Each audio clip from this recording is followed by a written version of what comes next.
Good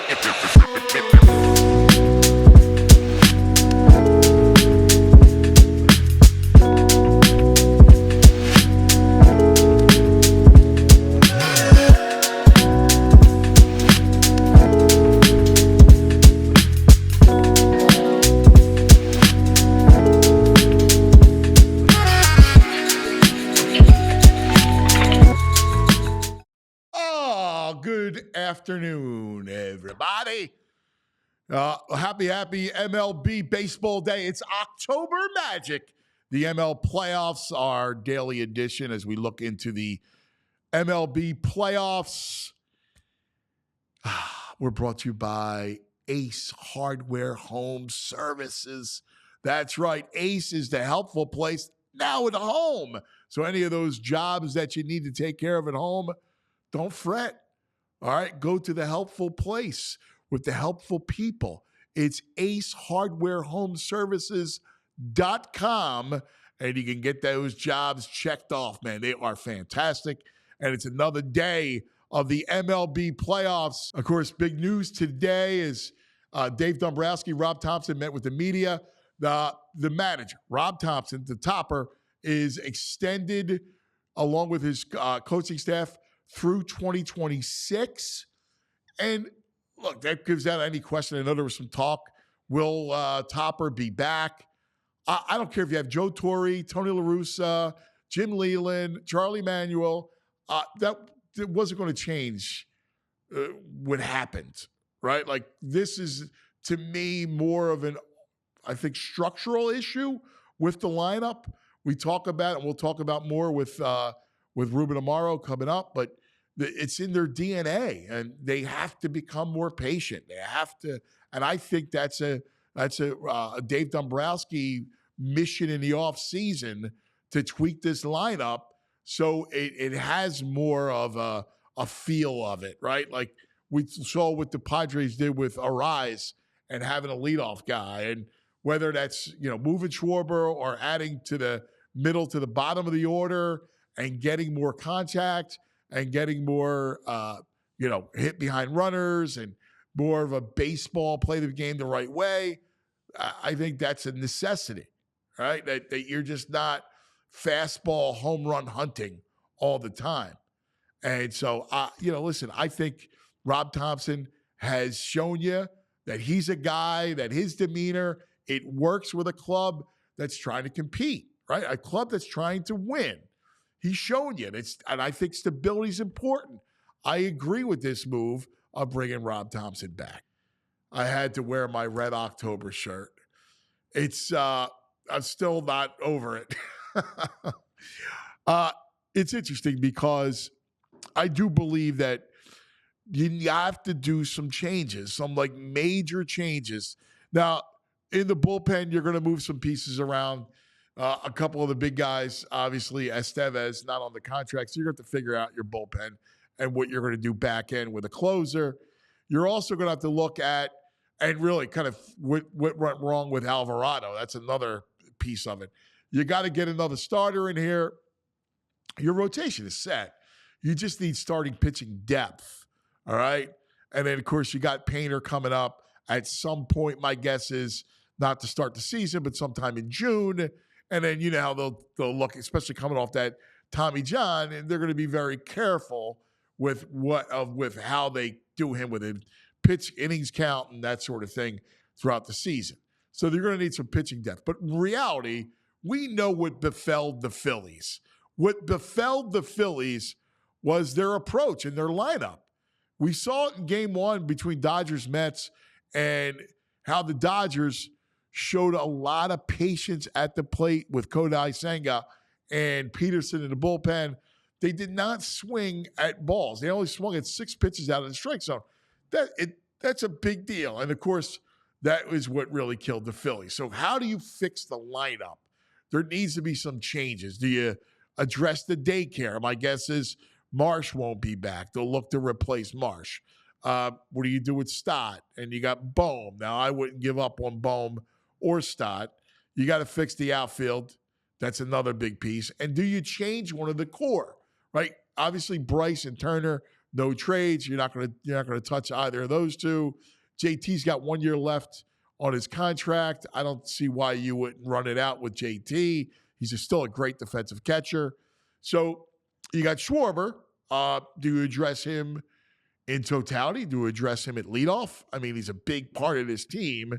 And he's a big part of the soul of this team. So that would be major.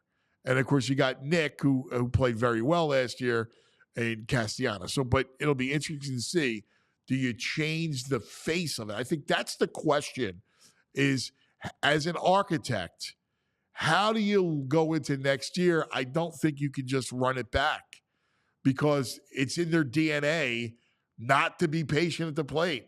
So I think you need to change one or two pieces of it moving forward. And that's going to bring us to our guest today. That's right, the great Ruben Amaro, who knows all about being an architect.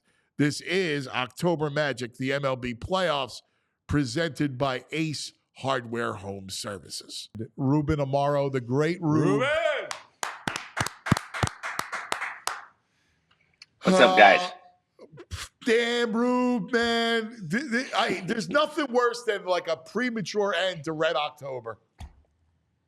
Yeah, it was rough. There's no question about it. I really felt like, as far as talent is concerned, it was, again, just like last year. I thought it was the best team in baseball and probably the most complete, but they didn't get it done. And obviously, some things and some of their foibles were sort of exploited a little bit. And, that's the result. That's, baseball's like that in a nutshell. I mean, we went through that, I think, in 07 through 11. I think we probably had some really, really good teams, at least warranting an opportunity to maybe be World Series champions, some of those teams, but we only got one done. So it's not easy. There's other teams trying to win too. No, you're right. Now, the only difference is, right, and we'll get into that era with you, but the only difference is the plan at the plate, right? Like that was really pronounced this time around. Like going into that series with the Mets, I remember talking about to people, like, I don't like the matchup because of the lefties, right? Minaya, Quintana, Peterson out of the pen that are always bad. Those kinds of lefties, those crafty lefties that get you out, try to get yourself out, are always the worst matchup for the Phillies. And I watched the Dodgers and their approach, and they only swung at 6 pitches out of the zone in game one. That's the frustrating piece of it, Rube, which is like, how they're going to try to pitch you. This is where you've got to have an approach.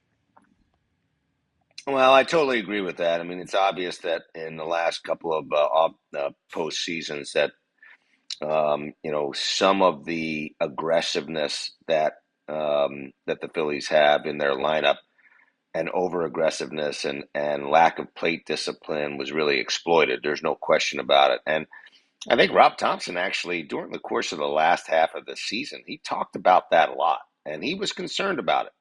He talked about making good, decisions and not trying to do too much and passing the baton and all the things that you want to hear. But it's one thing to preach it and another thing for guys to go up there and do it. It was pretty clear to me that, over the last, part of the season and obviously in postseason, the guys were just trying to do too much. They're trying to swing. I mean, there were situations, I talked to Charlie Manuel about hitting all the time, or used to. And, one of his big things was when you get ahead in the count, you sort of earn the right to swing at your pitch, to get a pitch for you to hit. And if it's a 2-1 slide or 2-0 slider that's, on the black, maybe it's a strike, maybe it's not. Why swing at it? I mean, what's the point? And so, and what many of the players were doing, and veteran guys, it's not like just one guy or two guys. I think it was sort of epidemic throughout the lineup. And listen, hitting's tough. Everybody's breaking stuff behind in the count. But if they're breaking stuff and behind in the count, they're not throwing it for strikes, then take it. Like the Dodgers. And you saw guys like Mookie Betts and Freddie Freeman, and you saw the splits that Senga was throwing up there, and they were out of the zone, out of the hand, out of the zone. You saw it There were times when it was a Garrett that was pitching, came out of the bullpen, and he couldn't throw his Yep. split close to the strike zone, and we were just flailing at it. And you make a guy effective by swinging at pitches that that aren't strikes. I mean, it's already difficult enough to hit, and if you're not swing and to swing at strikes and hit them. Yeah. And when you're swinging out of the zone, unless you're Manny Sanguillen, break that name out, or Vlad Guerrero, Yeah. there's very few guys who can swing out of the zone and make really, really solid contact. So, I think there's going to have to be some sort of overall mental shift in the way they go about it. And if they can't, I think that's something that certainly Dave Dombrowski is going to have to address as far as finding personnel who can have better at-bats, more productive at-bats, stay in the strike zone, make better swing decisions, pass the baton, those kind of hitters, because they don't fall off trees. They're hard to find. And while there's a ton of really dangerous guys in this lineup, I'm not sure if there's really polished hitters where hitters in the sense of like, and I'm naming guys that are very, very unique, but there's no Tony Gwynns or Luis Ariz or guys like that who stay in the strike zone, make contact, and fight to put the ball in play. It's interesting because this is tough decisions are going to have to be made, I think, this offseason. And this is not uncommon to the position that you are in, where you go, listen, I got some dynamic talent here, but is it in their DNA? Like I was talking to our friend David Segui, and Seguy's like, dude, it's in their DNA, man. And you can't come back with the same lineup. You got to make a couple of changes just so it changes the approach. And listen, I know San Diego went out with a whimper, but they changed that lineup and they were on a roll, right? Like, Soto walks, but all of a sudden, there you start to add things. You brought up Ariz, right? You bring up Jackson Merrill, who goes center field, and you might have to do something along those lines. Like you went through this. When do you make a big deal or a sweeping change? Well, one of the changes we had to make was to try to get a little bit more dynamic offensively with a guy like Raul Ibanez. And we made a change after we won the World Series. That was like the first thing I had to do is sort of, and I love Pat Burrell. He's a great leader and he could do some things. It's a little bit like when they had to let go of Rhys Hoskins. You sort of had to change the dynamic a little bit, maybe get a little bit better defensively. Obviously, allow Harper to play first base, not have as many DH type players in your lineup, because then, with Hoskins, you're talking about Castellanos, Schwarber, and others that are sort of DHs. Now you need some defense. You need to shore that piece of it up. Now, Rhys is a very accomplished hitter, but also pretty streaky as well. So, you have a bunch of streaky guys. You're adding another streaky guy. I think the biggest disappointment that I had this year, I guess, not the biggest, but one of the disappointments was the fact that guys like Bryson Stott and Brandon Marsh didn't develop. I thought Bryson Stott would take several leaps forward, or at least one leap forward. And what I saw out of him is his inability to sort of get to the fastball consistently. He talked all year long last year about getting his top hand involved and getting down to the ball and staying on top of that fastball. And I don't know whether he was tired, whether he just didn't have that approach, whatever the case may be, he just was not doing that consistently. And I thought he was going to start doing that more consistently, and he struggled with it. And Marsh just strikes out too much. Yeah. You can't have a guy who's supposed to be sort of a contact guy, a little bit of a speed guy. You just can't have that many strikeouts that percentage of strikeouts for the type of player that he is, because he's not going to really hit the ball out of the ballpark all that often. He'll go gap to gap and he'll hit some home runs, but you just can't tolerate that sort of strikeout number when you have that type of a player. So I was a little surprised. I think they have a chance to get better. But the fact that they didn't develop and didn't become sort of the players to make that lineup longer, as I thought it would be, make it deeper, I think that hurt them. Yeah. I mean, obviously JT didn't swing the bat well, he, again, another streaky player. He's got a high leg kick. We talk about him getting that leg kick down. Turner was very streaky this year. Schwarber, obviously a streaky player. Now, Harper was a much streakier player, not as streaky this year, maybe a couple of times where he had some injury issues he was dealing with. But and again, there's Alec Boehm, who I think is probably their best pure hitter, sort of went really south in the second half of the season. I don't know what was going on with him. I know that the hand at the end of the year probably affected him some, but he just became a very, very different hitter in the second half. I mean, he was fantastic, and he was one of those guys that you sort of could count on to stay in the Yeah. strike zone and Yeah. swing at strikes and have more success going gap to gap and not swing out of the zone. He was one of No. those guys, but Always had really good plate covers. I mean, Rube, he swung. It was a first pitch. It was a two-seamer yeah. that ran up on his hands, and he's swinging at that. And I'm going, dude, like, that's not who you are. I was shocked that how he just Yeah. completely lost it.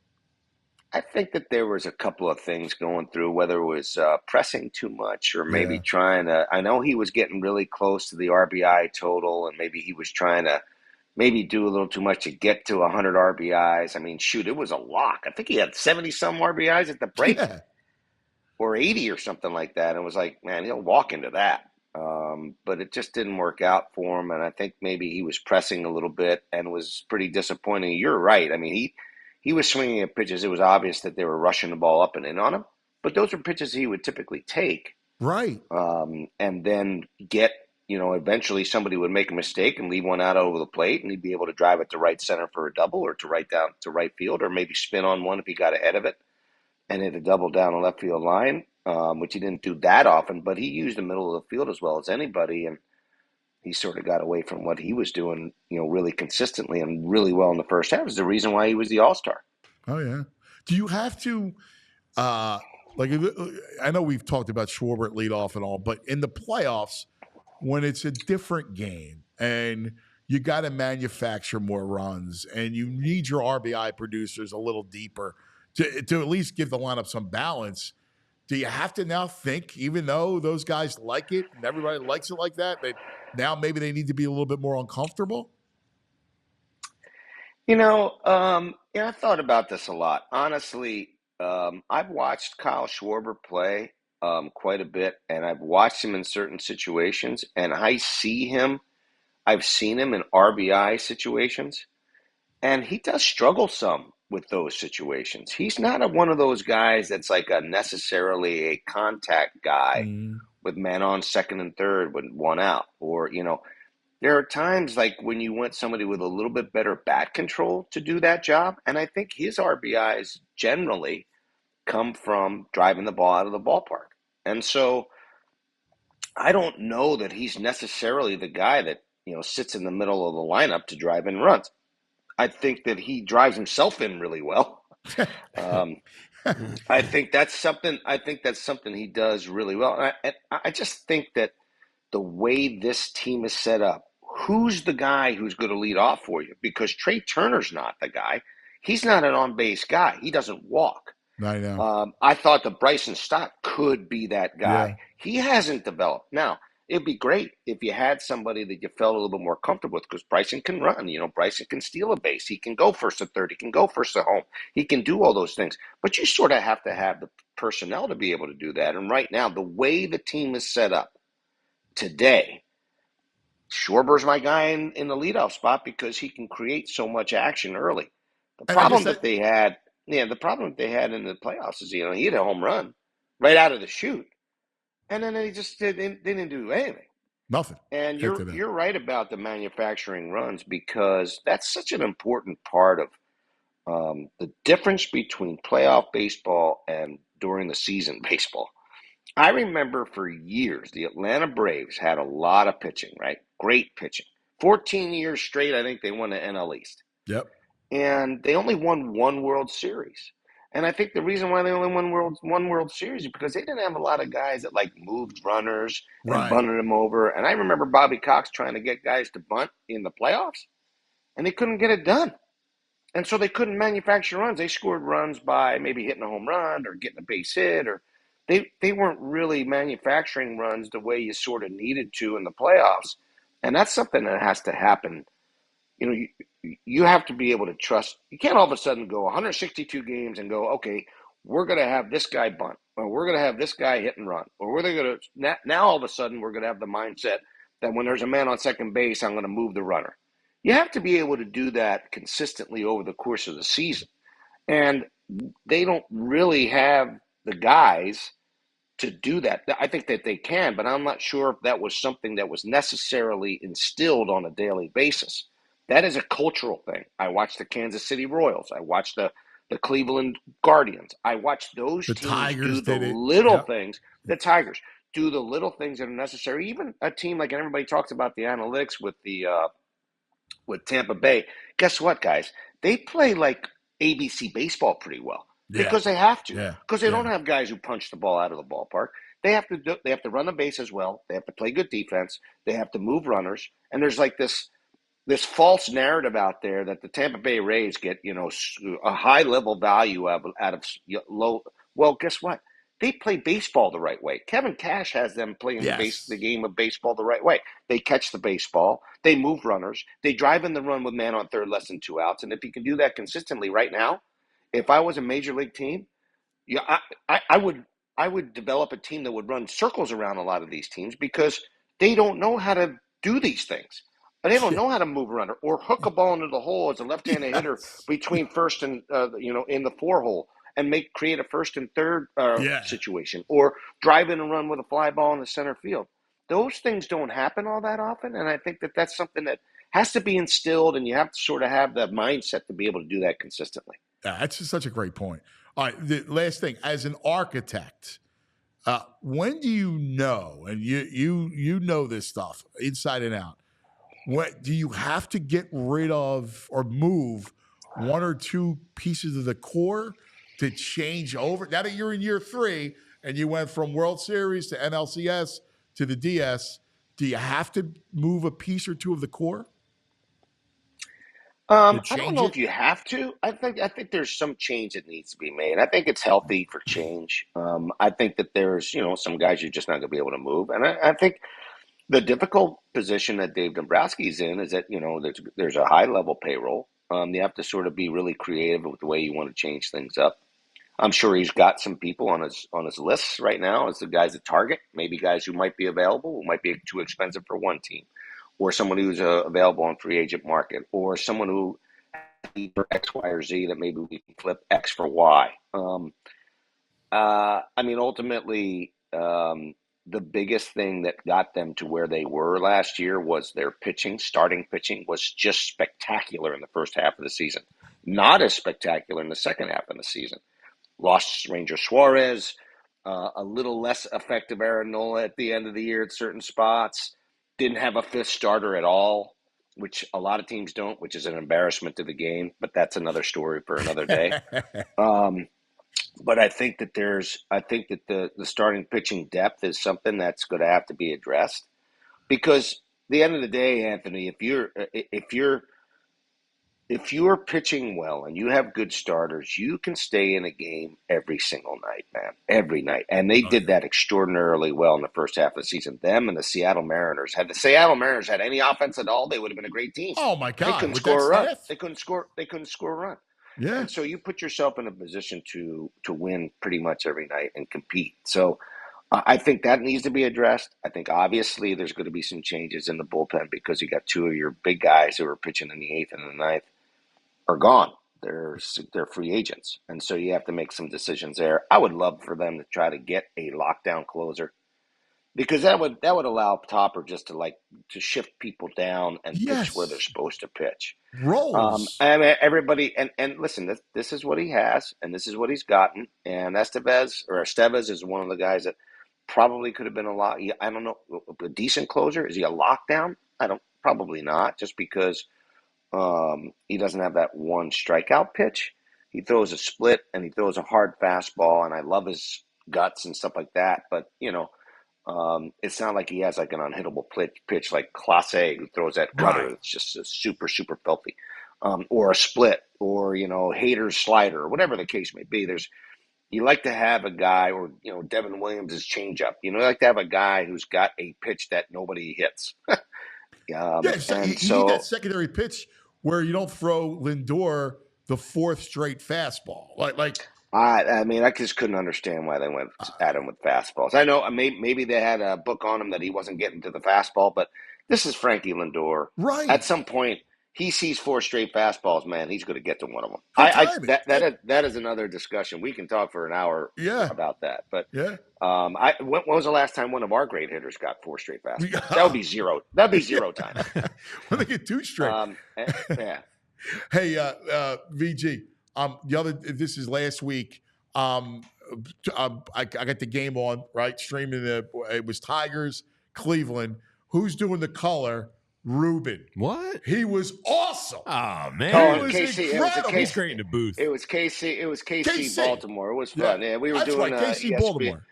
We were doing the ESPN, and it was a real joy, man. I had a fun time doing it. I had to pinch hit for somebody. That's not rare that I have to come in and pinch hit. So, but it was pretty cool, man. I got an opportunity to be with the folks at ESPN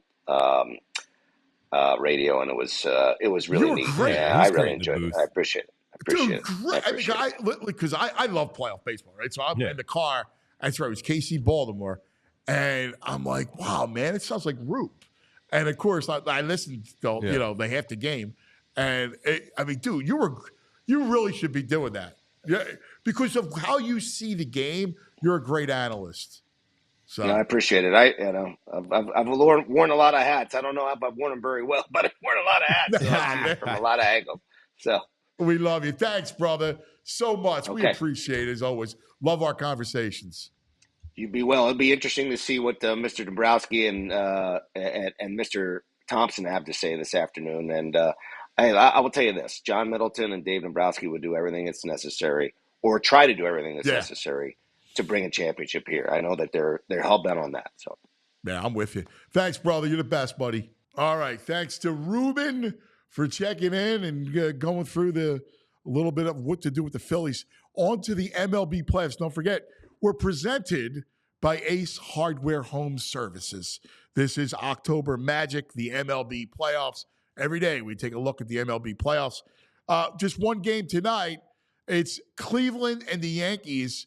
Yesterday we saw the Mets even this series against the Dodgers. Vientos, who is having such an incredible postseason. Remember the 2 home runs against the Phillies. He hits a grand slam yesterday. The Mets are up for 6 early runs. They make it stand up in a 7-3 victory over the Dodgers to tie that series. Now that heads back to New York, where you got Mets and Dodgers from Citi Field tomorrow. In the ALCS got on their way yesterday. The Yankees outlast the Guardians 5-3. Stanton. Giancarlo Stanton. We talked about this with our analyst, David Segui, and how Stanton has awoke, right? All of a sudden, he lengthens that lineup. He makes them dangerous. And, of course, we talked about Juan Soto being due, and yesterday he delivered. Tonight's going to be interesting because Garrett Cole starts for the Yankees, who is that horse type, right? He's that guy that, in fact, Segui called him Kurt Schilling, and he does have that. Against Tanner Beebe, who I like from Cleveland.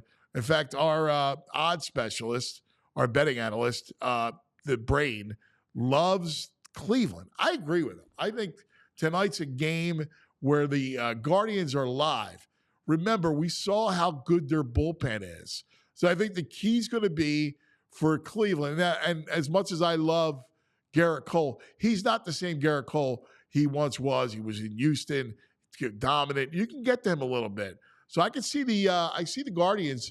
I think this is a one where they could steal and tie this series and then take it back to Cleveland. It's going to be really interesting. It's going to be a great game, a lot of great theater.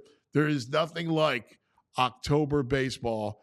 We love it. Every day we time in, we give you a little something, little insight into these games, into the postseason right here on the MLB playoffs. October Magic, the MLB playoffs presented by Ace Hardware Home Services. Once again, go to acehardwarehomeservices.com for the job that you have at home. Ace has the helpful people as well as being the helpful place. We'll see you tomorrow. Enjoy baseball, baby. We all silly like the mayor.